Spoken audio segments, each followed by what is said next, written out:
Hello and welcome to your astrological vibrations for Friday, April 18th, 2025 by Gaia Blooming. I'm Mimi and our energy mantra for today is what I am is what I am. And today is our last full day of Sun in Aries, and we have Mars in Leo today. And I got a few songs coming through. The first song is What I Am by Edie Brickell. Such a good song for the Aries energy. And then the other song is Patience, which is a really good song for all the fire energy. We wake up today with the Sun in Aries, the Moon in Sagittarius, and Mars in Leo. So it's not quite a grand trine because they're not exactly lining up degree-wise, but still, all fire signs activated just for a little bit. And sometimes when we have fire, we want to have a little patience. I know that this is one of my biggest lessons in my life. It is also the top of the cards. So, Mars in Leo. So Mars technically moves into Leo late Thursday, early Friday, depending where you live. So it moves in 9:21 p.m. Pacific time on Thursday, which is 12:21 a.m. Eastern time. That's the extent of the math that I'm going to do.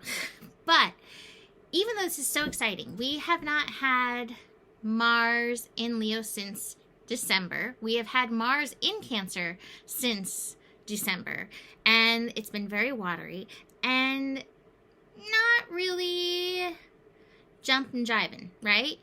But remember that when a planet shifts into a sign, it hangs out at the 0. So we're going to have Mars at 0 while we finish up Sun in Aries. I feel like this is divine design because everything's feeling like it needs to be a little tempered, because tempers are flying with some of the things that are happening in this world. And I got really interesting energies for Mars in Leo. One of the things that came through is a quote that I love, which is be noble for you're made of stars, be humble for you're made of dirt. Remembering that, I don't want to call it duality, but remember that balance that lives in you. Mars in Leo calls for courage. But courage without vision and morals and intention can be like Don Quixote, right? We talked about Don Quixote with Neptune moving into Aries. This is some more fire energy. One of its first connections will be connecting to Neptune. Let's see when that happens. That's going to be happening on Saturday. And so we want our courage to be heart-centered, heartfelt, aligned, connected to the soul as well.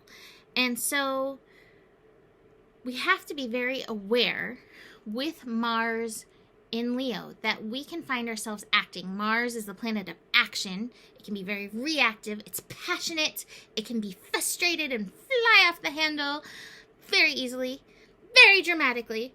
Welcome to a season of drama. But we want to be very aware of our inner child, because our inner child can set off the reaction, passion, drama. We also want to be very aware of our ego, because our ego has its own agenda of protecting us. So the courage has to be very connected, very embodied. And like I said, connected to soul. That's going to be really important during Mars in Leo. Now, Mars in Leo is going to last until mid-June about.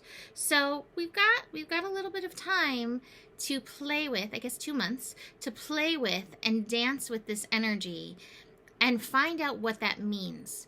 I think it's the difference between, Leo energy can be like the sign of royalty.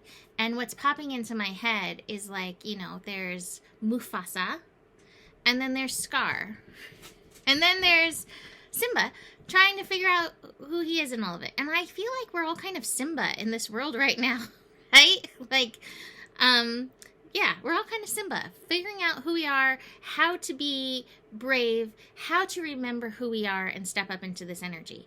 We had a beautiful retrograde that took us deeper within, and it even took us into Cancer to help us move through, process some deeper feelings. Took us through an eclipse season that also helped with that. So we are here claiming inner power, but also remembering humility. Oh, look. Oh my gosh. That looks like a heart, doesn't it? That looks exactly like a heart on there in the humility card. I didn't notice that till right now. Staying connected to heart as we connect to our inner power. Now, like I said, this is an interesting day because Mars is going to be at 0, which isn't super activated. It's definitely transformational, but Aries, the ruler of Mars, or which is ruled by Mars, Aries has the sun at 29 degrees. I just bit my tongue saying that in my excitement. So we may feel some of that fire coming through. What is very practical by the universe? It has the moon moving out of Sagittarius and into pragmatic Capricorn around 7 a.m. Pacific time. But in the morning, if you're not feeling like a sleepy kitty, which Mars at 0 Leo can do, we can be snoozy lions in the sun, you may feel very fired up. And so checking in with this passion, where it's aligning to, and making sure that you're aligning with humility and heart and courage will be helpful in and through this.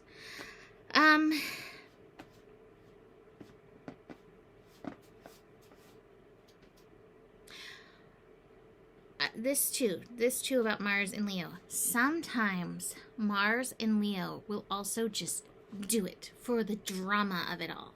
So be aware of that, because one of the things that I've definitely found with human beings is we love a show. We love the drama. And so watch for that within yourself. Sometimes we do it because we like to tell a good story. So just saying, a little patience with yourself in the process, a little humility will go really far. Really interesting cards too in here. So besides this, like I said, we have the moon finishing up in Sagittarius. As it finishes up, it's meeting up with Saturn, which Saturn is also connecting to the North Node, which is helping us work our alignment in and through these energies. Saturn and the North Node will be hanging out together over the next few days. And like I said, it will be joined with Venus.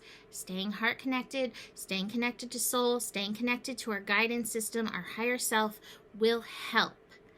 But this is definitely a very karmic and destined time as well. And just as a reminder, we're all here for this in a reason. Or for a reason. So remember that.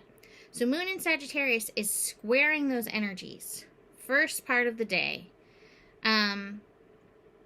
And that moon in Sagittarius reminds us of like the possibilities. Now that square might feel heavy. Don't release the space of possibilities. I think all of us, as much as things get daunting, have to remember our creatorship and the spirit of possibilities. Because otherwise, it's really easy to fall into a hole and not want to climb back out. So possibilities are important. The sun and the moon actually are connecting in a trine first thing in the morning. So again, we might wake up and feel like, whoa, I'm ready. And then we have void moon and moon in Capricorn. Moon in Capricorn hopefully is, again, a call to soul. Moon in Capricorn can sometimes be like, well, what do the people of the earth think that I should do? But it's not about them. This is about you and your purpose, you and your calling, you and your higher self, you and your alignment, you and God, Spirit, Universe. And that created soul work and purpose. Moon in Capricorn will connect to Neptune in a square and then Mercury in a square. Now here's another nice thing. Mercury is also moving past the 0, moving and grooving its way through Aries. Neptune's still at 0, but we might feel a little bit confused about like that feeling of like, I want to move, I'm ready to move, my heart wants to move, but I'm not sure what to do yet. This is where you might need that patience. So be aware of that. But I do think clarity will come if you can allow yourself the patience. Go listen to the song, What I Am. It'll help. We definitely have some interesting cards today. Definitely a little bit, I don't know, feeling a little bit weird mentally. We've got the isolation card, we've got the guilt card. These are both swords cards, but they're in reverse. It looks like we might be still in our feelings a little bit. We have the feelings card and the completion card. So we might have some of those latent Mars and Cancer feelings moving through. It might be our inner child processing. There's some completion energy. Again, this year has been wonk from the beginning because we had Mercury and Mars retrograde to begin the year. Then we had that Venus retrograde come on in right as Mars finished the retrograde. Oh my goodness. Like, so we're like kind of just getting our bearings. We're like, who am I? What is 2025? What's happening? So please, like, give yourself the time and space to get your bearings, to move through anything that you need to process, because this could be like waking up a little bit from a bad dream and then realizing like, oh, it wasn't a dream. This is all happening. So there's that. This is also last day sun in Aries. Tomorrow, the moon, or not the moon, the sun moves into Taurus. So watch for the Aries energy. Watch for your spicy, what I am is what I am. You what you are or what? Let's read these cards. Inner power. Give me the courage and the power to do what must be done. And humility. Allow me, divine, to accept the right assistance. I welcome your help in every way and delight in receiving it. I think this is a power couple. So, I'm going to leave that there. You can book a reading with me. There's my little lion cleaning the litter box. He's fastidious about that. You can book a reading. Email me, mimiclark@gmail.com. And the better it gets, the better it gets. There's more than enough love in the world for you. You have the power, and may your guiding light be strong, knowing that you can trust the process of remembering who you are. Namaste.